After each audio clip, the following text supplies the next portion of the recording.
উদয়ন পণ্ডিতকে চেনেন নিশ্চয়ই। আজকে আরেকজন উদয়ন পণ্ডিতের গল্প শোনাবো আপনাদের। উত্তর চব্বিশ পরগনার দেগঙ্গা থানার মুদিপাড়ের গরিব চাষি পরিবারের সন্তান হায়দার আলী। 5 ভাই বোনেদের মধ্যে সব থেকে বড়। কষ্ট করে লেখাপড়া। 2010 সালে রবীন্দ্রভারতী বিশ্ববিদ্যালয় থেকে ইংরেজিতে MA পাশ করেন। এরপর হাজার ডামাডোলের মধ্য দিয়ে যেতে যেতে খুলে ফেলেন হায়দার স্যারের টোল। এরই সঙ্গে সিভিক ভলেন্টিয়ারও ডিউটি করেন। তার মানে কি সকলকে বিনা পয়সায় পড়ান? বাড়িতে 7টা পেট, বিনা পয়সায় পড়ালে তার চলবে কি করে?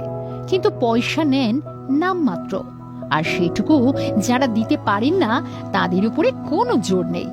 এলাকায় সকলেই জানেন পয়সা না থাকলে টিউশন আটকাবে না হায়দার স্যারের কাছে। এখন কতজন ছাত্রছাত্রী আছে? বর্তমানে 150 ভিতরে, বেশি নেই। কোন ক্লাস থেকে কোন ক্লাস? শুধু সেকেন্ডারি এবং এইচএস। সময়টুকু তো সকালে ফার্স্ট আওয়ার একটা ব্যাচ করে নিয়ে অফিসারদের বলে তারপরে ডিউটি জয়েন করে 3টে 3:30 বেজে যায়।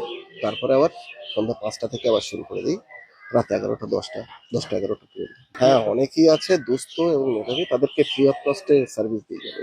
অনুভবটা আসলে আমি বাচ্চাদের সঙ্গেই থাকতে চাই, ওদের সঙ্গে বা ছাত্রদের সঙ্গে থাকাটা একটা আলাদা অনুভূতি, একটা আলাদা মনে আনন্দ।